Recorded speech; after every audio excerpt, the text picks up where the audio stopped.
Good evening. How's everybody doing? Great to be learning with you on a Monday. Let's light up the darkness. A Monday night. So Yom Sheni. Yom Shlishi already. Okay. Oh, really? I'm not going to worry about that. Okay. Okay, I think we're still broadcasting. No problem. All right. Sorry, just having some technical difficulties, but I think we're good. Who's in the house? Lorraine in Texas, Sharon in New Jersey, Joe in the Inland Empire, Shandor in the Bronx, Lucy in Minnesota, Karen in Northern California, Melissa in Great Neck, Paul in the Great Northwest, Bella in Florida, Yehuda in South Carolina, Guy in Ohio, Bill in Mid-Missouri, Nancy in North Carolina, Chaim in Florida, Moishi in Brooklyn, David in Israel, late at night or early morning. Welcome, everybody. Great to have you here with us. Okay, our daf today is page 115. We're quite close to the end of Tractate Zevachim, the 29th volume of the Talmud, continuing our discussion of Mishna number 1 here in chapter 14, the final chapter of the tractate. Generally speaking, continuing our discussion of is one liable for offering up outside the holy temple? No, if what he offers up was not fit to be offered up inside the temple. That's the general principle. And so here in this Mishnah, we're talking about a bunch of offerings or things that are similar to offerings. Yesterday we talked about the red heifer or the scapegoat of Yom Kippur. Those are not offerings. They don't go up on the altar in the Holy Temple when the Holy Temple is standing in Jerusalem, which it hasn't in nearly 2,000 years. The red heifer was killed and burned on the Mount of Olives. Its ashes collected, and that would create the waters of sprinkling so that a person who had become tameh, impure, through contact with the grave or the dead in some way, could go through the purification process that included the sprinkling with those waters that included the ashes of the red heifer, so that person could enter the courtyard of the temple or come into contact with other things that require purity. And the scapegoat, right? The scapegoat was sent off into the wilderness and it was killed on Yom Kippur, but it wasn't offered up on the altar in the Holy Temple. We're going to continue that discussion and start to get to the second part of the Gemara will come to the discussion of the second part of our Mishnah, where we got a little bit more into the history when we talked not only about private altars, when were they permitted in the history, but also today very interesting discussion about how were sacrifices brought on altars, private altars, before the Torah was given. We know that Abraham, Isaac, and Jacob made sacrifices. They lived before the Torah was given. How were offerings brought then when there were no priests to bring it? Who brought the offerings? And basically it was the firstborn.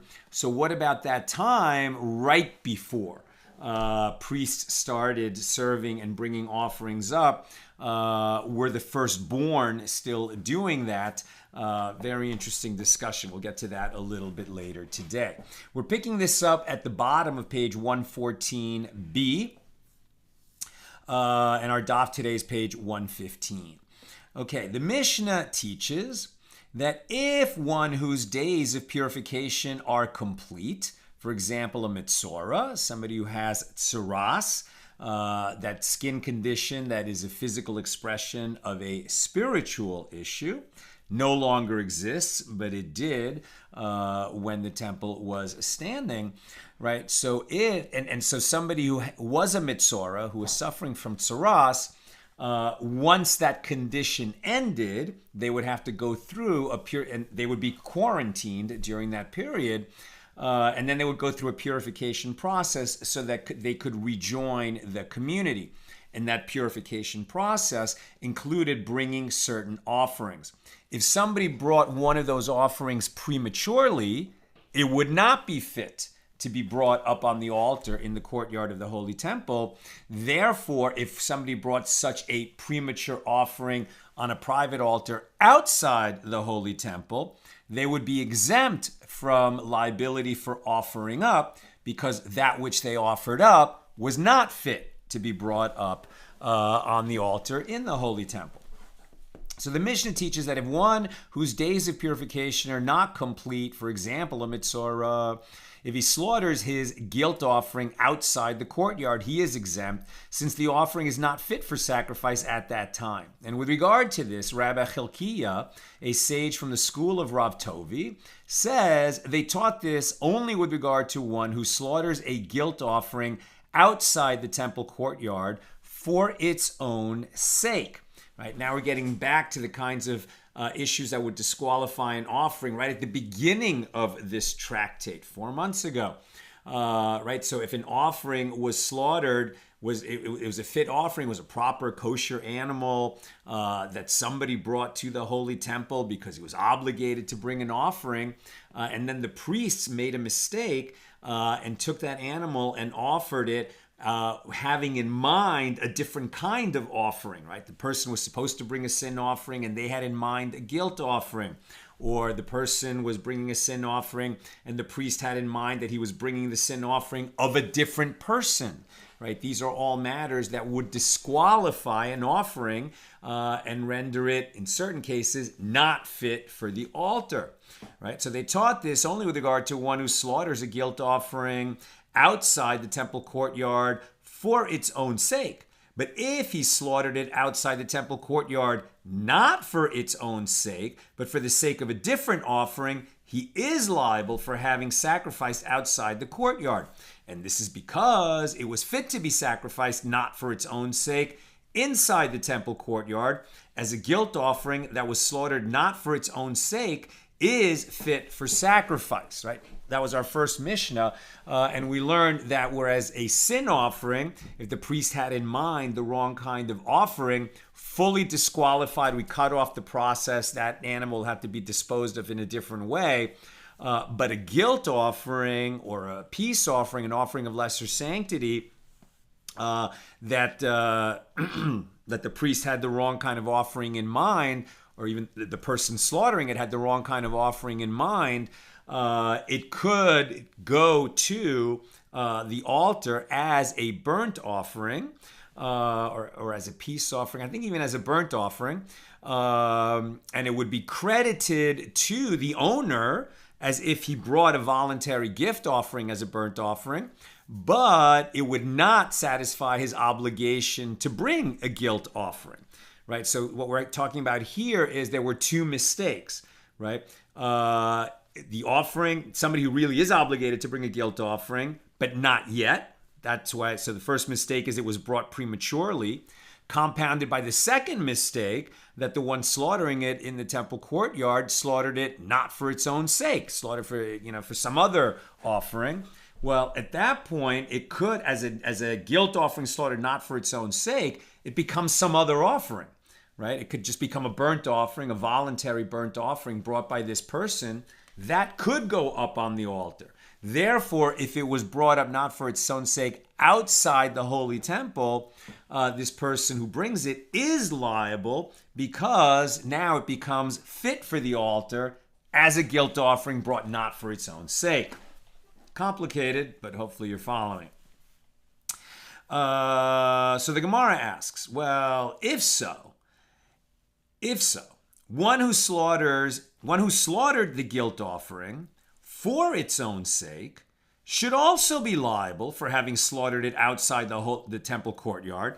Back to the simple case of the error was a metzora bringing his purification guilt offering prematurely, which seems disqualified for the altar and therefore not liable for bringing outside. but they're saying he should be liable since it was fit to be slaughtered not for its sake inside the temple courtyard. Since there was a path by which it would be fit for the altar, right, as a mistaken guilt offering brought not for its sake and becoming a burnt offering, the Gemara answers, in order for a guilt offering that was slaughtered outside the temple courtyard to be considered fit to be sacrificed inside the temple courtyard, it first requires uprooting of its status, i.e. the one who slaughters it should intend explicitly that it be for a different sacrifice, right? Make that mistake actively. If its status as a guilt offering has not been uprooted, it is not considered fit to be sacrificed inside. It's back to being simply a guilt offering of a metzora brought prematurely and disqualified for that reason. Now, Rav Huna objects to Rabbi Chilkiah's statement that a guilt offering whose time has not yet arrived is fit to be sacrificed inside if it is slaughtered not for its own sake.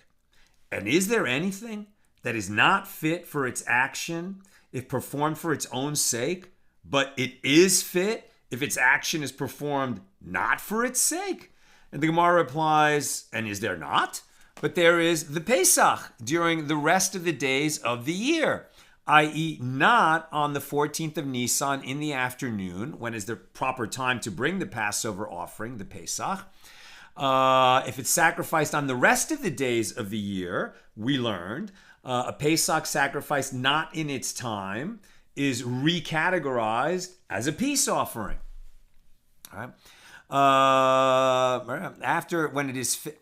So there is the Pesach during the rest of the days of the year, i.e. not on the afternoon of the 14th of Nisan after midday, when it is fit to be sacrificed, which is not fit if it is sacrificed for its sake, but is fit if it was sacrificed not for its sake, right? No longer as a Pesach, but now as a Shalomim, as a peace offering. So the Gemara responds, the Pesach during the rest of the days of the year is considered a Shalomim, a peace offering. It does not become it is not a Pesach that is fit when brought not for its sake. It has been transformed into something different. So the Gemara suggests, and we're at the top of 115a now, let us say that the following Baraisa supports the opinion of Rabbi Chilkiah, who holds that one who slaughters a guilt offering whose time has not yet arrived outside the courtyard, not for its own sake, is liable. One might have thought that I exclude from the category of those who are liable for slaughtering outside the courtyard even one who slaughters a burnt offering whose time has not yet arrived, due to its being premature for its owner. For example, a woman after childbirth whose term of impurity is not yet finished, right? Same idea. A metzora, one of his offerings is a guilt offering. It has time, but if he brings it prematurely before he's actually completed his purification, then it's disqualified. Okay, likewise, a woman after childbirth, she brings a burnt offering, but only when she finishes counting the requisite number of days. If she brings it prematurely, that offering should be disqualified. It is not yet ready to be brought as a burnt offering. Right, so a burnt offering whose time has not yet arrived due to its being premature for its owner, for example, a woman after childbirth whose term of impurity is not yet finished, and one who slaughters the guilt offering of a nazir and the guilt offering of a metzora before they are fit to sacrifice their offerings. So to counter this, the verse states, with regard to slaughter outside the courtyard, whatever person there be of the house of Israel that slaughters an ox or lamb or goat in the camp, or that slaughters it outside the camp. Leviticus 17:3. In this context, ox indicates any case of an ox, right, across various types of offerings. Lamb indicates any case of a lamb across various types of offerings. And goat indicates any case of a goat in the same way, that one is liable for slaughtering them outside the courtyard, while a sin offering was omitted from the cases in the Baraisa, where one who slaughters the offering outside the courtyard is liable. So the Gemara clarifies, what are we dealing with in this Baraisa when it discusses the guilt offering of a nazir and the guilt offering of a metzora? If we say that it is dealing with a guilt offering that was slaughtered outside the courtyard at its proper time, why state that one is liable specifically for a guilt offering? One would be liable for slaughtering a sin offering outside the courtyard at its time as well. Rather, it is discussing a guilt offering that was slaughtered not at its time, right? Prematurely, i.e. when the nazir or the metzora's time had not yet arrived. They had not finished their purification, and so the time to bring those offerings had not yet arrived. So the Gemara explains, and what is the Baraisa dealing with?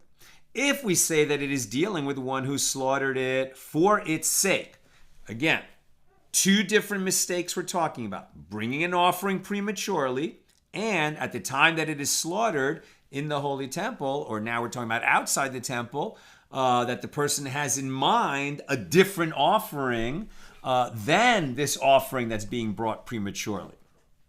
Right? So if we say that it is dealing with one who slaughtered it for its sake, why would he be liable for... wait a minute. Yeah, so the Gemara explains, and what is the Baraisa dealing with? If we say that it is dealing with one who slaughtered it for its sake, why would he be liable for a guilt offering that was slaughtered outside the courtyard if it is not fit for sacrifice? Rather, is the Baraisa not dealing with one who slaughtered it not for its sake? And the Baraisa states that one would be liable in accordance with the opinion of Rabbi Hilkiah.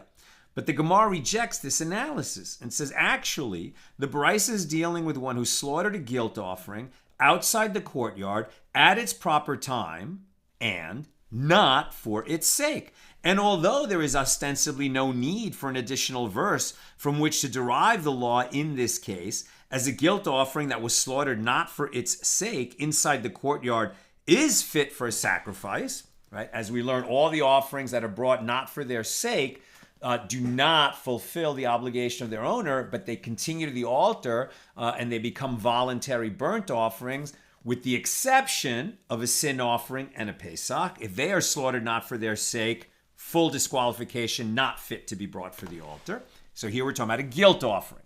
Guilt offering not for its sake is fit to go to the altar, even though it doesn't fulfill the obligation of its owner. So although there is ostensibly no need for an additional verse from which to derive the law in this case, as a guilt offering that was slaughtered not for its sake inside the courtyard is fit for sacrifice, the Baraisa is in accordance with the opinion of Rabbi Eliezer, who says, we juxtapose a guilt offering with a sin offering in the verse, Leviticus 7:7, as is the sin offering, so is the guilt offering. There is one law for them, from which it may be derived that they have equivalent legal status. Therefore, a guilt offering that was slaughtered not for its sake is disqualified like a sin offering. And consequently, one might say that one who slaughters a guilt offering not for its sake outside the temple courtyard is exempt, as it is not fit for sacrifice. Therefore, the derivation from the verse is necessary, since guilt offerings have a different legal status in some regards than a sin offering. And the Tana of the Baraisa taught guilt offering, which in this context is secondary to the sin offering, as it is derived from the sin offering. But the same is true of the primary, i.e. the sin offering. One who slaughters it outside the courtyard, not for its sake, is liable. And the Gemara suggests, come in here a Baraisa in support of Rabbi Hilkiah. One might have thought that I include in liability even one who slaughters a burnt offering, whose time has not yet arrived, because it is intrinsically lacking, i.e., 8 days have not yet passed, and one who slaughters a sin offering whose time has not yet arrived, whether because it is intrinsically lacking or because it is premature for the owner. To counter this, the verse states with regard to one who slaughters outside the courtyard and has not brought it to the entrance of the tent of meeting, which teaches that for any sacrifice that is unfit to be brought to the entrance of the tent of meeting, one is not liable for slaughtering it outside. But a guilt offering whose time has not yet arrived was omitted by the Tana, from which it can be inferred that one who slaughters a guilt offering outside the courtyard is liable. This is very difficult material, if we just take a step back for a second and ask, like, what is it the sages are doing, right? The simple principle that we started with is, if an offering is fit to be brought on the altar in the Holy Temple, then if somebody brings that offering outside the Holy Temple, he's liable for violating the Torah prohibition on offering up outside the Holy Temple, or for slaughtering outside the Holy Temple that which was fit to be brought up as an offering inside the temple, right? Slaughtering and offering up are both prohibitions if you do it outside the temple to something that was fit to be brought on the altar inside. So therefore, now they're saying, okay, well, if that's the simple principle, let's make sure that something is fit, right? Or let's make sure that something is actually not fit. But now we're getting into those very nuanced gray areas where it's not so clear if something was actually fit to be brought up on the altar or not. So they're saying, well, it wasn't really fit to be brought up, but there's an exception where it's kind of fit to be brought up on the altar. So if there's in some way, like a guilt offering that was brought not for its sake, is fit to be brought up as a burnt offering that doesn't fulfill the obligation of its owner, but does get credited to him as a gift offering, so it's fit. So if he brought that outside the temple, then he should be liable, right? But we already and that is stated as a challenge to somebody who said, well, but if he owes that offering and he brings it prematurely, he can't bring that up on the altar. Therefore, if he brings it up outside the Holy Temple, he's exempt, right? Because it wasn't fit for the altar. Okay, but it kind of has this fitness for the altar, so therefore he should be liable, right? This is the crux of the discussion. And now what they're doing is, well, in what cases are we going to use the exception? In what cases are we unable to use the exception? And then look at that in light of the fact that the sages themselves disagree on what is fit and what is not fit in these nuanced situations. And then they're tracing through what this guy says who is fit, what would imply in terms of offering up outside, and this other guy who says that it is not fit, what would that imply for offering up outside? And that's how we get into this difficult area. Now, the Gemara asks, what are we dealing with?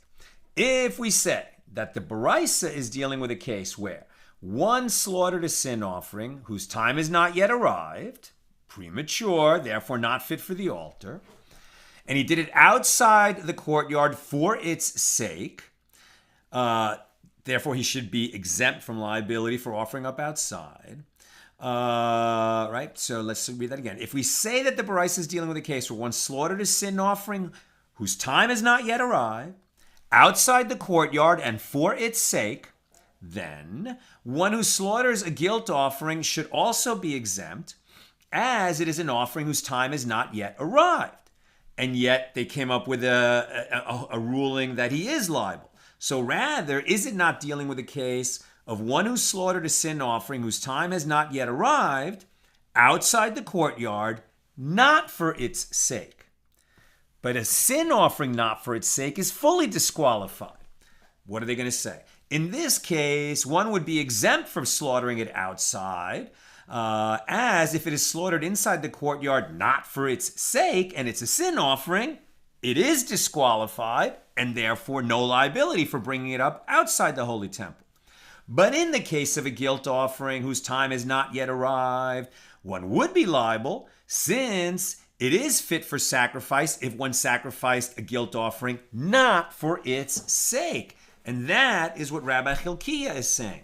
Now the Gemara responds, actually, the Baraisa is dealing with one who slaughtered a sin offering whose time has not yet arrived, outside the courtyard, not for its sake, and nevertheless, it may not be inferred that in the case of a guilt offering, one would be liable, as this Baraisa may be in accordance with the opinion of Rabbi Eliezer, who juxtaposes a guilt offering with a sin offering, and one who slaughters a guilt offering is also exempt. And the Tana of the Baraisa omitted mention of a guilt offering because he taught sin offering, which is the primary case of the disqualification of an offering slaughtered not for its sake, and all the more so it applies to the secondary case, the guilt offering. Right? Rabbi Eliezer didn't agree that guilt offering, not for its sake, can be offered up as a burnt offering inside the temple. Perhaps it sounds like he said, well, no, sin offering, not for its sake, disqualified, can't go up on the altar.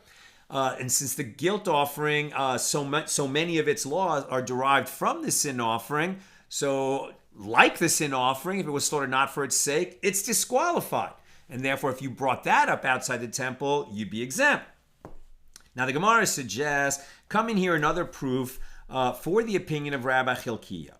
As when Rav Dimi came to Bavel from Eretz Yisrael, he said that the school of Rabbi Levi taught a baraisa.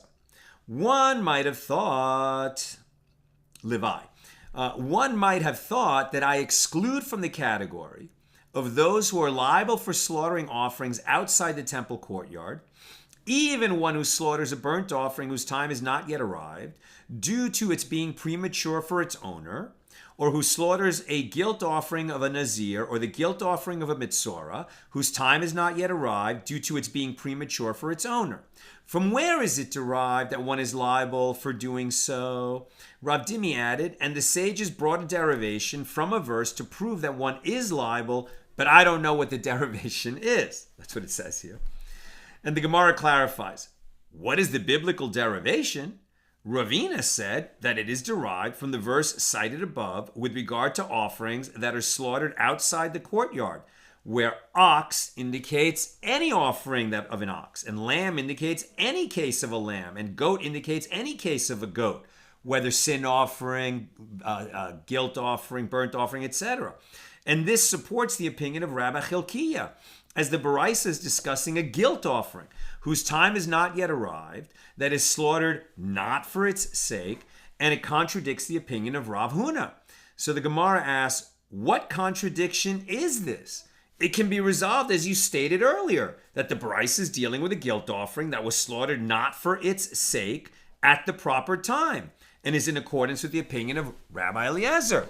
Rav Nachman said that according to the opinion of Rav Dimi, the baraisa cannot be interpreted as dealing with a guilt offering that was slaughtered at its proper time, because he raises a contradiction between the baraisa that the school of Rabbi Levi taught and the baraisa that Levi taught. The guilt offering of a nazir and the guilt offering of a metzora that one slaughtered not for their sakes are fit, as now they've been transitioned from a guilt offering to a burnt offering, but they do not satisfy the obligation of the owner. If one slaughtered them in a case where the offering was premature due to its owner, or if the lambs were in their second year when one slaughtered them and not in their first year as required, they are disqualified, and one who slaughters them outside the temple courtyard is not liable. This contradicts the baraisa taught by the school of Rabbi Levi. And Rav Dimi answers, this is not difficult. Here in the baraisa that states that one who slaughters outside the courtyard is exempt, it is referring to a case where the animal, whose time has not yet arrived, was slaughtered for its sake. There in the baraisa that teaches that one who slaughters outside the courtyard is liable is referring to a case where the offering was slaughtered not for its sake. So likewise, Rav Ashi raised a contradiction between the Mishna, which teaches that one who slaughters a guilt offering whose time has not yet arrived outside the courtyard is exempt. Simple, we get it. Disqualified because premature. Therefore, if slaughtered outside, not liable for offering up outside.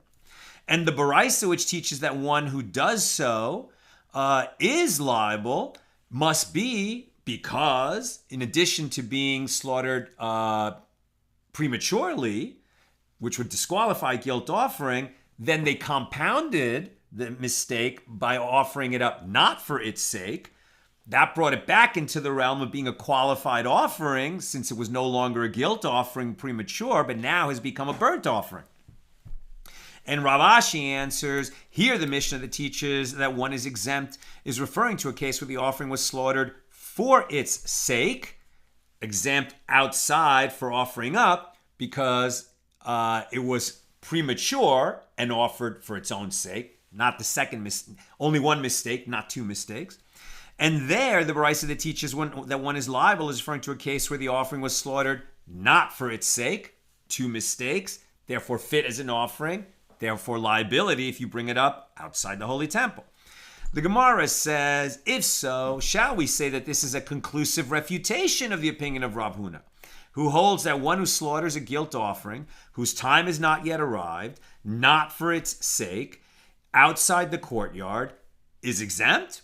And the Gemara replies that Rav Huna could have said to you, what are we dealing with here? In the Baraisa that deems one liable for a guilt offering that was slaughtered not for its sake, we are dealing with a case where one separated 2 guilt offerings as a guarantee. I talked about that a few days ago, right? He was afraid that one of them could become lost.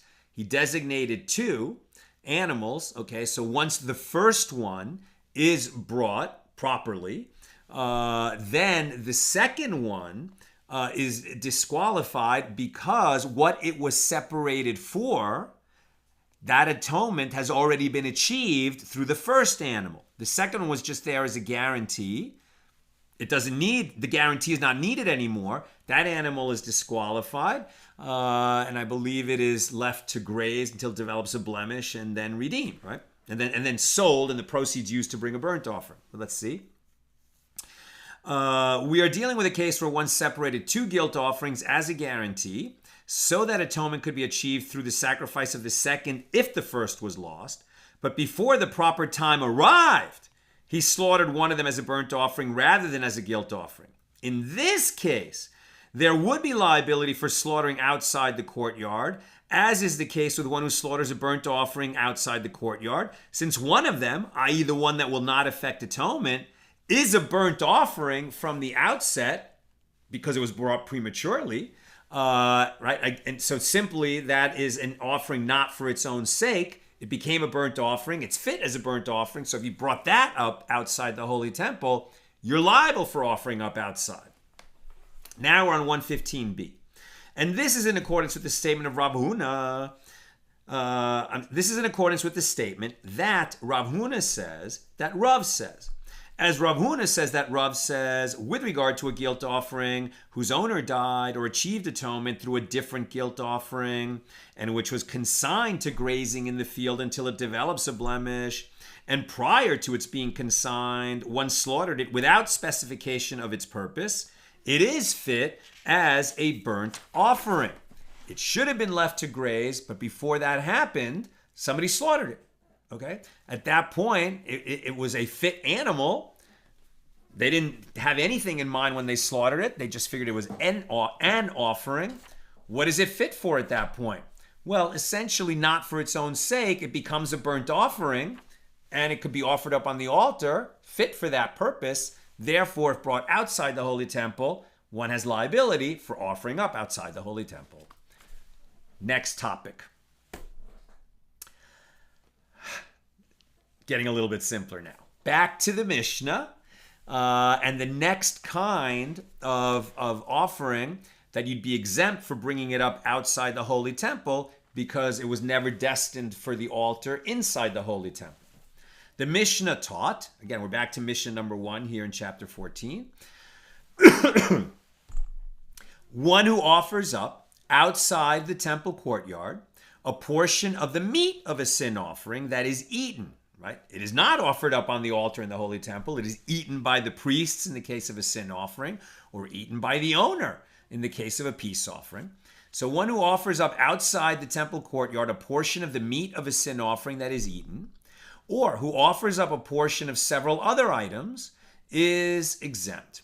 With regard to the reasoning behind this law, the sages taught in a Baraisa. From where is it derived that one who offers up outside the temple courtyard a portion of the meat of a sin offering? Again, not what goes up burned on the altar, but rather what is eaten.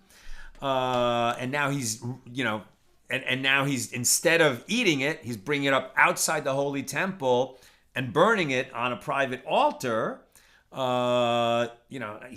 He's violating some prohibition, but not the prohibition of offering up outside the holy temple, because that which he's offering up was not fit for the altar, since it was the edible portion, not the portion that goes up on the altar. So I'm going to read that again. From where is it derived that one who offers up outside the temple courtyard a portion of the meat of a sin offering, or a portion of the meat of a guilt offering, or a portion of the meat of offerings of the most sacred order, or a portion of the meat of offerings of lesser sanctity, or a portion of the surplus of the Omer offering, or the 2 loaves, or the 2 loaves of Shavuos, or the showbread that sat, in the sanctuary from Shabbos to Shabbos, or the remainder of meal offerings. If somebody offers any of these up on a private altar outside the holy temple, he is exempt. Why? As all these are eaten by the priests and not sacrificed on the altar. And how do we know this?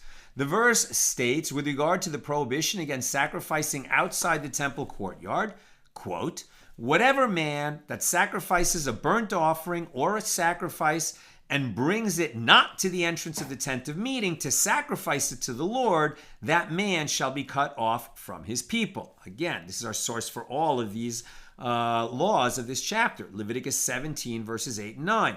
Now here, the term burnt offering teaches, just as a burnt offering is fit for offering up upon the altar in the holy temple, so too, anything that is fit for offering up is included in the prohibition. And all the offerings listed in this baraisa are not sacrificed upon the altar, but rather they are given to the priests. Now, from where is it derived that even with regard to one who pours oil onto the meal offering and one who mixes the oil into the flour of the meal offering and one who breaks the loaves? Now, here's going to be a list of the steps in the ritual of bringing offerings in the holy temple prior to actually offering them up on the altar. So what they're going to say is, if you do these steps of sacrificing prior to the actual sacrificing, and you do them outside the holy temple, you're not liable for offering up outside the holy temple because you never offered up, period. You just did some steps in that procedure, but never reached offering up. And so you will not have triggered liability for offering up. All right. From where is it derived that even with regard to one who pours oil into the meal offering and one who mixes the oil into the flour of the meal offering and one who breaks the loaves of the meal offering into pieces and one who salts the meal offering or other offerings and one who waves the meal offering and one who brings the meal offering to the corner of an altar that he constructs outside the courtyard, and one who arranges the showbread on the table outside the sanctuary, and one who removes the ashes from the lamps of the menorah, and one who removes a handful from a meal offering, and one who collects the blood of an offering in a vessel. If he did any of these steps in the procedure outside the holy temple, he is exempt from liability for offering up outside. He didn't do something correct. He didn't do something that should be done. Certainly doing these steps outside the holy temple will not permit the process to continue inside the holy temple. But these actions in and of themselves do not trigger liability for offering up outside the holy temple. And how do we know that? The verse states that sacrifice is a burnt offering or sacrifice. Just as sacrificing is the conclusion of the sacrificial service, so too any rite that is the conclusion of a sacrificial service is included in that prohibition against offering up outside the temple. All of these actions that I just listed are excluded from the prohibition as there are steps in the process which follow them. New topic. The Mishna teaches, until the tabernacle was established, now we're getting back to it's a little bit easier to connect with this material. Now we're talking a little bit more history. The Mishna teaches, until the tabernacle was established, private altars were permitted, and the sacrificial service was performed by who? The Bechor, the firstborn, right? The firstborn. So we're talking about, let's say in Egypt, right? The Jews were there for hundreds of years. The form of worship at that time was offering sacrifices on private altars. So in any given family, who was bringing the sacrifices on behalf of that family on their private altar? Answer, the firstborn. This was one of the obligations, the duties, let's say privilege / obligation of the firstborn in that period, right? The firstborn. So the Gemara relates that Rav Huna bar Rav Ketina was sitting before Rav Chizda and was reading this verse with regard to the revelation at Mount Sinai. Quote, "And he sent the young men of the children of Israel who offered burnt offerings and sacrificed peace offerings of oxen to the Lord." Now, this is Exodus 24, verse 5. And just so we understand what's going on here, the general question is, we're getting to during the periods when private altars were permitted, how was it done? Right? So the first question is, okay, well, who actually did it? The firstborn did it. Until when? Right? Until when? Like I said, Abraham, Isaac, Jacob, those periods.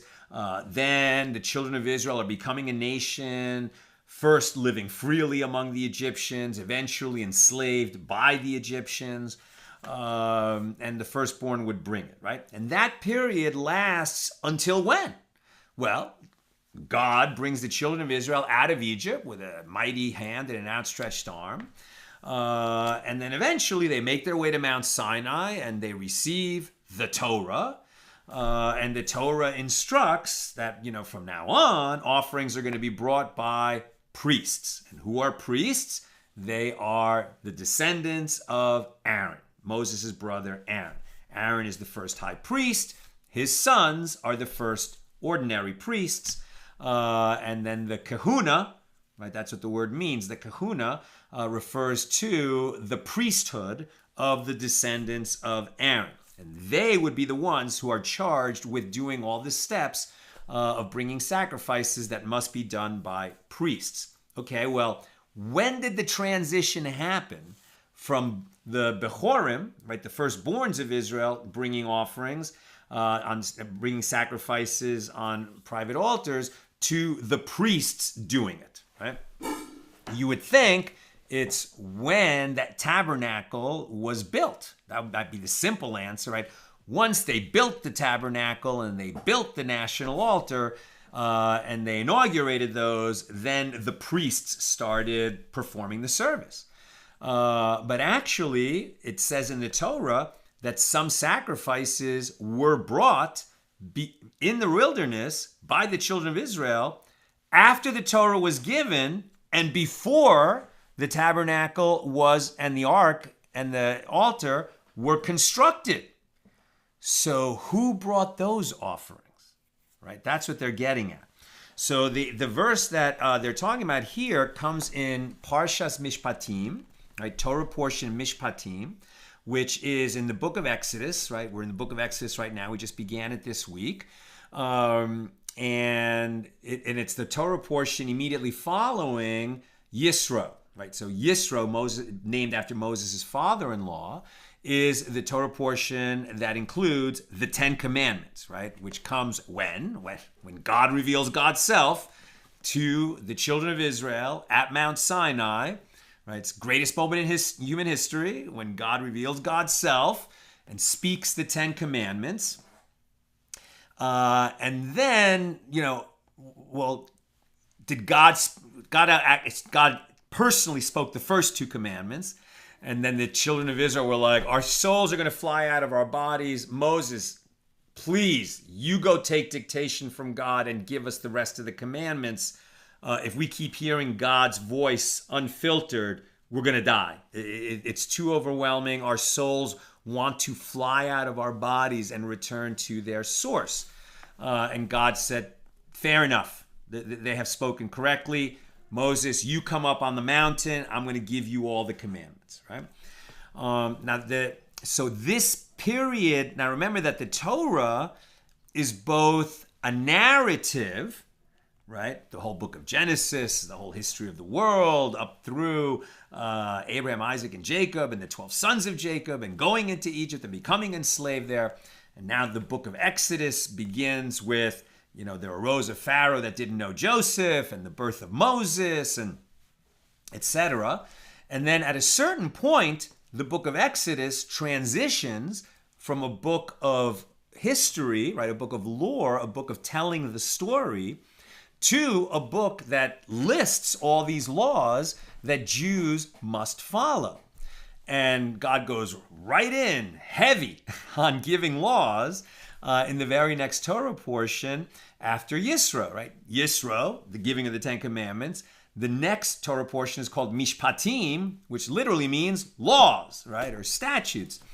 And there's a whole lot of laws, many, many laws about what it means to live as a Jew and what we can eat and how we enter into contracts and what festivals we keep. Like just so many kinds of laws, lending money to one another, and how you will not charge interest to one another, and how you'll take care of the poor and the stranger, and what if an ox that you own, gores the animal of of your neighbor, or hurts another person in your community. I don't know if if you buy a slave, you shall not mistreat the slave. The slave has rights. That's one of the most revolutionary laws in the history of humanity, for sure. There'd never been anything like that, saying that slaves have rights. If a person, if your livestock goes into your neighbor's field and damages his field, how is that going to be reconciled? Okay, so a bunch of laws like that are given in Torah portion Mishpatim. And then after a whole bunch of these laws are given, God interrupts, the flow of giving laws and warns people not to stray after the gods of others. When you enter the Holy Land, you're going to go into a place where it's filled with idolaters, and not only that, but child sacrificing, sex cult practicing, crazy idolaters. So don't get sucked into that. And then chapter 24, God says, and then the Torah says, and then he, meaning God, said to Moshe, ascend to the Lord, you and Aaron and Nadav and Avihu, the older sons of Aaron, and 70 of Israel's elders, and bow down from afar. And Moses alone shall approach the Lord. The others must not come close, nor shall the people come up with him. And Moses came and told the people all the Lord's words and laws, and the people all responded with one voice, all that the Lord has spoken, we shall do. And then Moses wrote down all the Lord's words.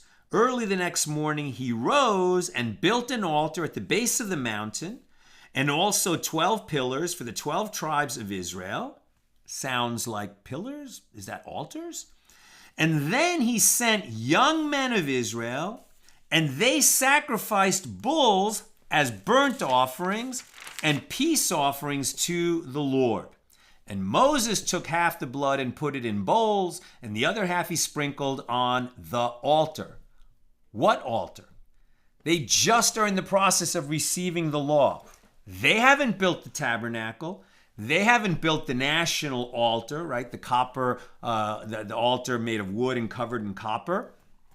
So what altar are we talking about? The priests themselves, they have not been consecrated and inaugurated as, they haven't been anointed, right? And their job as priests has not yet begun.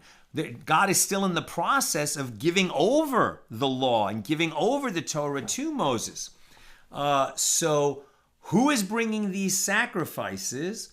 Is it still the firstborns, or is it the priests, Nadav and Avihu, right, the sons of Aaron, who are being charged as kind of interim priests to bring these interim offerings before the process of bringing offerings has been laid out? Because remember, we're in the book of Exodus. The laws of offerings aren't until the book of Leviticus. So what's going on? This is what the sages are exploring. Okay. The Mishnah teaches, until the tabernacle was established, private altars were permitted and the sacrificial service was performed by the firstborn. The Gemara relates that Rav Huna bar Rav Katina was sitting before Rav Chizda, and he was reading this verse with regard to the revelation at Sinai.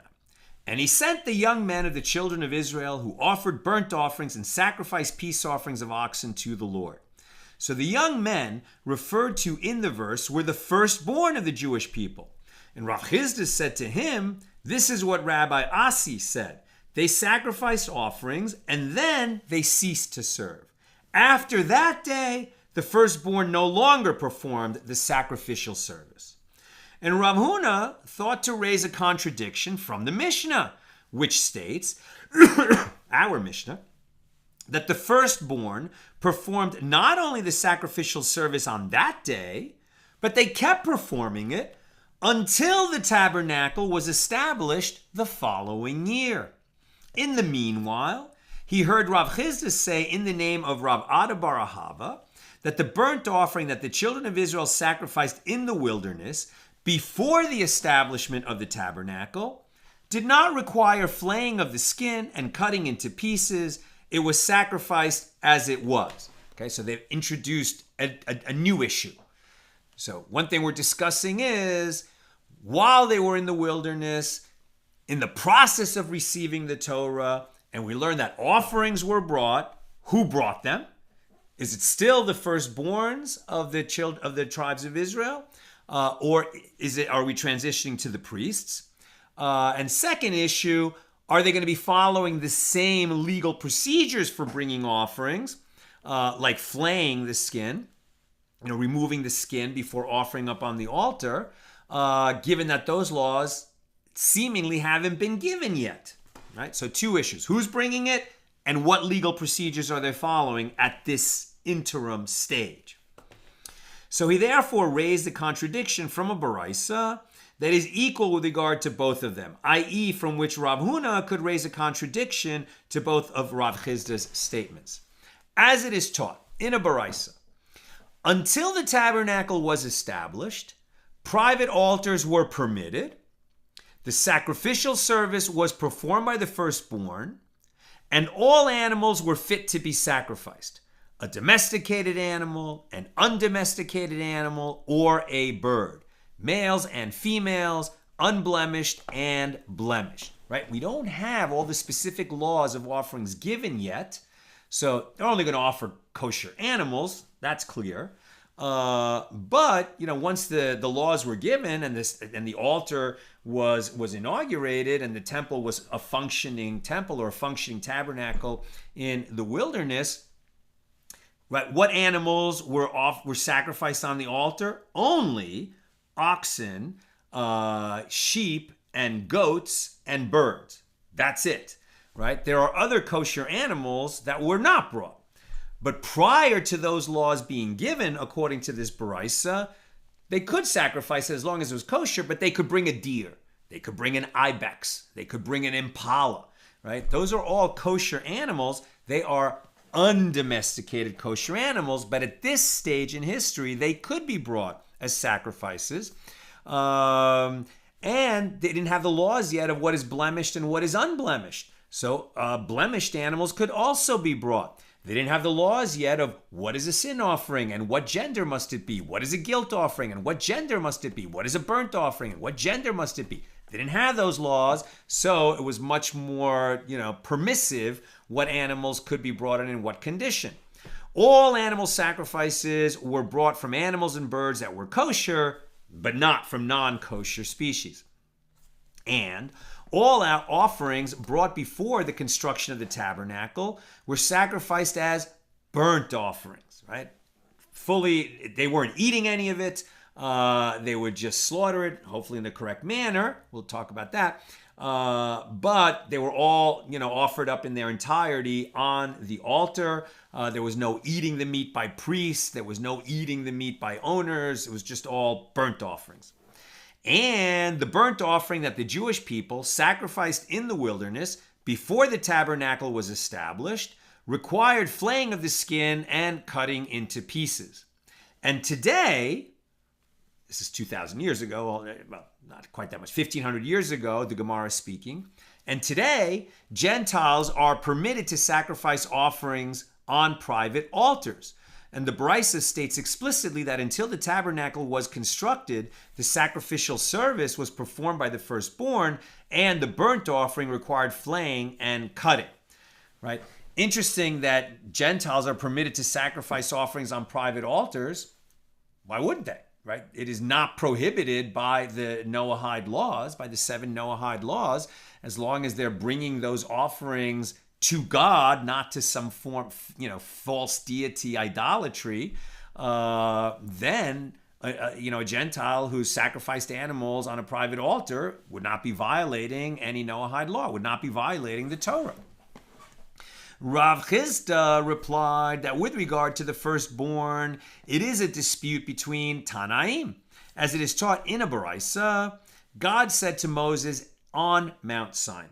On Mount Sinai, right? So this is when God summoned Moses up to the top, right? This is when he spent the 40 days and nights up there, receiving the Torah, was 6 hours late coming down, and the people freaked out, panicked that Moses wasn't coming back, and that set the scene for the terrible, terrible sin of the golden calf. But let's just stay here. So while Moses is on Mount Sinai, quote, and let the priests also that come near to the Lord sanctify themselves, lest the Lord break forth upon them. That's Exodus 19:22, right? Exodus 19:22 is before the revelation at Sinai. God said, don't come too close to the mountain that I'm going to be appearing on to give the 10 commandments, lest the Lord break out on you and people perish. Why are they talking about priests? Who are the priests? The priests haven't been designated as priests yet. Nobody knew that there was a law of priests yet. It hadn't been given yet. And yet God is already talking about it. Priests. So according to this verse, in other words, they should separate themselves and not approach the mountain. And this command was given one day after the burnt offerings and peace offerings were sacrificed in anticipation of the revelation at Sinai. Now, with regard to this command, Rabbi Yehoshua ben Korcha says this command is a reference to the separation of the firstborn as they functioned as priests. There were no priests yet. The sons of Aaron had not been called priests yet. So if we're talking about who ministers on behalf of the Jewish people bringing offerings on altars, this was still done by the firstborns, the Bechorim. So Rabbi Yehuda Hanasi Rebbe says, this command is a reference to the separation of Nadav and Avihu, who were priests, right? God had let it be known, no, there will be priests. Right? I'm going to give you all the laws soon, but he let Moses know that, your brother Aaron, he's going to be the high priest and his sons are going to be priests. And the oldest two are Nadav and Avihu, so they're going to start the job of acting as priests. So now they can start helping, right? In other words, there's going to be offerings brought in anticipation to sort of get the people ready for the revelation at Sinai by doing what they understood to be worship, which was bringing sacrifices. So they brought sacrifices before the revelation at Mount Sinai. Who did it? According to one view, the firstborns. According to this view, Nadav and Avihu. Now the Gemara asks, granted, according to the one who says that the command for the priests to sanctify themselves is referring to the separation of Nadav and Avihu, this is the meaning of that which is written after their death on the 8th day of the inauguration of the tabernacle, which is the following year, right? By the following year, they've received the Torah, they've been involved in the work of collecting all the materials for it, and then, Betzalel, the craftsman, under Moses' supervision, they build the tabernacle, they build the altar, they build the service vessels, they do everything that's necessary, and then they inaugurate those things, and they, anoint Aaron and his sons as priests, all that stuff, right? And then it was during that 8-day inauguration that we have the national tragedy that Aaron's two oldest sons, got carried away somehow and brought strange fire on the altar, and a fire from the Lord came, and their souls flew out of their bodies, and they died, right? And they died. We've talked about that before. And and the Torah on that occasion says, this is where we're going to talk. I'll just keep reading now, right? Granted, according to the one who says that the command for the priests to sanctify themselves is referring to the separation of Nadav and Avihu, this is the meaning of that which is written after their death on the 8th day of the inauguration of the tabernacle. Quote, then Moses said to Aaron, this is it that the Lord spoke, saying, through them that are near to me, I will be sanctified. And Aaron held his peace. Nadav and Avihu had already been warned not to draw too close. You see, back at the revelation at Sinai, a warning had come down. Don't come too close. Not only, hey, don't come too close on the day of the revelation to the whole population, but there was a specific warning given to the priests. Don't come too close. Well, they're Jews too. They're part of the Jewish nation. Why did they need a special warning? Don't come too close. It must mean that warning referred to something else, something in addition to, not just don't come too close to the mountain at the revelation, but don't come too close to the presence of the Lord. Priests are going to be much nearer the presence of the Lord because they serve in the holy temple. They serve in the tabernacle. They bring offerings on the altar. And remember that the altar had a continuous miracle around it. The tabernacle in the wilderness, the tabernacle at Shiloh, the first temple. There was a holy fire of the Lord crouching above the altar. And when priests brought offerings to be consumed on the altar, burned on the altar, they had to do that with tremendous regard to make sure that they were doing everything properly, that they were in a state of purity, that they didn't do something wrong because they were near, right, to the source of all their souls, right? And people's souls fly out of their body when you get too close to the Lord when you're in the form of a human. In heaven, we can come much closer, in our spiritual state as holy souls. Then we can come much closer to the source of our souls. But as humans, it's too risky, right? And so they were warned not to draw too close. And during that 8-day inauguration, they came too close, and that's how they perished.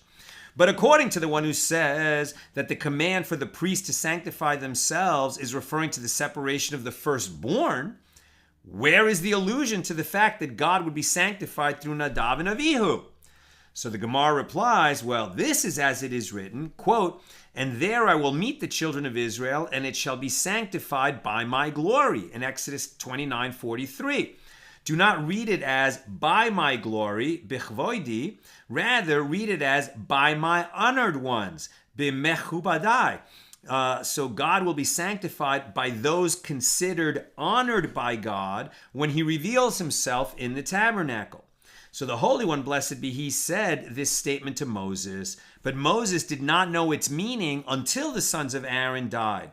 Once the sons of Aaron died, Moses said to him, Aaron, my brother, your sons died only to sanctify the name of the Holy One, blessed be he. When Aaron knew that his sons were beloved by the omnipresent, he was silent and received a reward. As it is stated, and Aaron held his peace. Vayidom.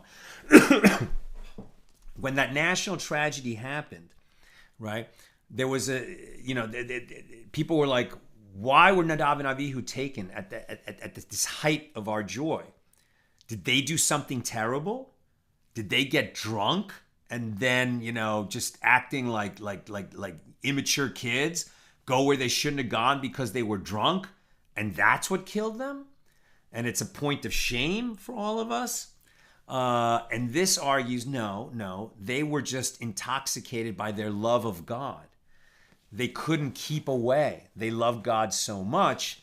It was a mistake. They shouldn't have done it.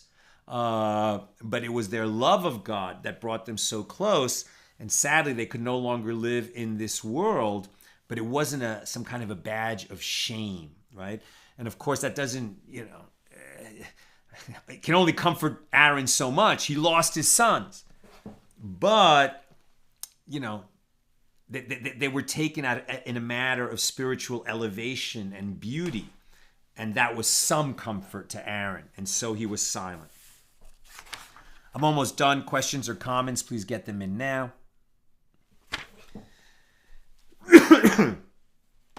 And likewise, in a verse written by David, right, it states, so this is from Psalm 37, resign yourself to the Lord and wait patiently for him. Although he strikes down many corpses around you, be silent and do not complain. And likewise, in a verse written by Solomon in Ecclesiastes, it states, a time to keep silent and a time to speak. There are times that one is silent and receives reward for the silence. And at times one speaks and receives reward for the speech. There are appropriate times. When it is appropriate to speak, okay, you must speak. When it is appropriate to shut up, you must shut up. And this is what Rabbi Chia bar Abba says, that Rabbi Yochanan says, what is the meaning of that which is written? Awesome is God out of your holy places in Psalm 68.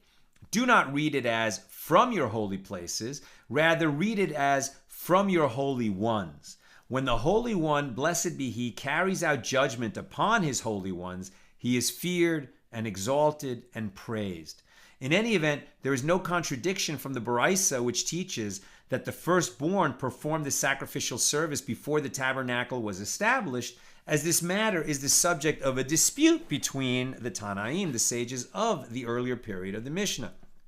But there is still a difficulty with regard to the burnt offering, as it was stated in the name of Rav Ada bar Ahava that the burnt offering that the Jewish people sacrificed in the wilderness did not require flaying of the skin or cutting into pieces, while the Baraisa states that it did. Now, right, so there was one issue we were arguing about who was bringing the offerings. Was it the firstborns or was it already Nadav and Avihu in this interim period in the wilderness when they were giving offerings, but the Torah had not yet commanded and they had not yet built the tabernacle, etc. And the second issue was what legal procedures were they following? For example, were they flaying it like it was later instructed before that instruction had been given? And this is a dispute between the opinions of two Tanaim. As it is taught in a Baraisa that Rabbi Yishmael says, the general statements, i.e. the principles of the Torah, were said at Sinai, and the details of the commandments that are explicated in the book of Leviticus were said to Moses in the tent of meeting. And this includes the law that the burnt offering must be flayed and cut into pieces. Consequently, it could not have been in effect before the construction of the tabernacle. Right? And Rabbi Akiva says both general statements and the details of the commandments were said at Mount Sinai, and then later they were taught again in the tent of meeting, and they were taught a third time by Moses to the Jewish people in the plains of Moab when he taught the Torah to the people. So according to Rabbi Akiva's opinion, the law of flaying and cutting into pieces was in effect when the Torah was given, even before the construction of the tabernacle. Right? So in other words, when Moses was up on Mount Sinai getting the commandments, did he receive the whole Torah? And then later, he just had to write it down? Or did he receive kind of like the general principles of the Torah, a lot of the Torah, but many of the specifics, specifically of the commandments given in Leviticus with respect to the offerings, those he received through prophecy later, not at Mount Sinai, but when he would have interaction with God in the tent of meeting, and then he would receive it, he would write it down, and then he would give it over to Joshua, and then Joshua would give it over to the elders, or then Joshua would listen as he gave it over to the elders, and then they would listen as he gave it over to the people. How much was actually given at Mount Sinai? We don't know. Even the sages themselves are arguing about it. Some say he got all of it at Mount Sinai. Some said he got general principles at Mount Sinai and then more specifics later on. Okay. The hour is late, but I'll take 3 questions. Tom, what if you should have made a fit offering inside the courtyard you were supposed to, but instead didn't? Well, then, you would remain obligated until you bring it. right? That's when you are obligated in a positive commandment, like bringing a sin offering, because you violated a negative commandment. So until you bring it, you remain obligated. I think maybe what you're saying is, okay, so you were supposed to bring this offering, you didn't, and then you brought it up outside, outside the temple on a private altar. So then for sure you're liable. This is something that was fit to bring inside. You didn't bring it inside. Then you bring it outside. You're liable. And Sharon, this may be a bit convoluted, but if a person shechts an animal not for sacrifice but for food, does he become tameh through contact with the dead animal? How about slaughtering in the temple? Well, no, because an animal that is slaughtered properly, and just simply kosher slaughter, is not tameh, right? They could always eat meat, right? They could eat meat as long as it was slaughtered properly. If it wasn't slaughtered properly, then it's a nevela. Okay, so then that might be impure, depending on the situation. But an animal that's slaughtered properly does not convey tuma. Yeah, so as long as it was slaughtered properly. And then if it's something, it's interesting. Does a nevela impart tuma? A sheretz imparts tuma, that if you come into contact with it. A human corpse imparts tuma. I don't know why. Nevela imparts tuma?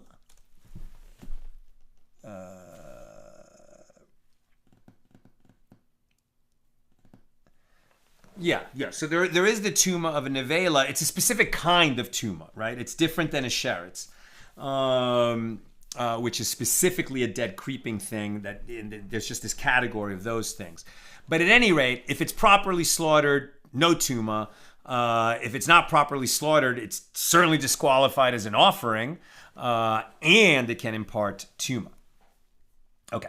Let me get back to the questions. And Sharon, lastly, other than the Pesach, were any other sacrifices offered up in Egypt?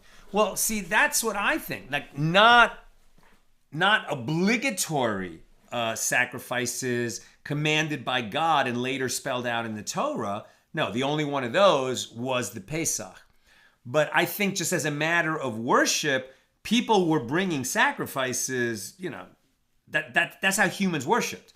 And we know that Abraham and Isaac and Jacob brought sacrifices. The Torah talks about that. So even though it's not mentioned in the Torah that they were bringing offerings in Egypt, I have trouble imagining that they didn't. I mean, they loved God. They were grateful to God. They had a relationship with God. They cried out to God. They were reminded to keep crying out to God and that God would redeem them from Egypt. So I'm sure they were bringing up sacrifices, but not sacrifices as commanded by God that began with the Pesach, and then later the laws that were given in the Torah. And that was not happening in Egypt, only the Pesach, because God said so, right? On the eve of leaving, around the time of the 10th plague, that's when they were told that this is it, you're going to be leaving, and before you do, you're going to bring up this you're going to slaughter this offering, right? And its blood you're going to put on the doorposts of your house, and that's going to tell the angel of death, this is a Jewish home, and he will pass over and inflict the 10th plague on the Egyptians, not the Jews. That's what I've got for us today. Covered a lot of material today. I think some of it, just was so fascinating to me. I'm sorry I moved a little slower than usual. But with God's help, we'll be together again tomorrow, Tuesday, at the regular Tuesday time, 6 p.m. Pacific. All the best.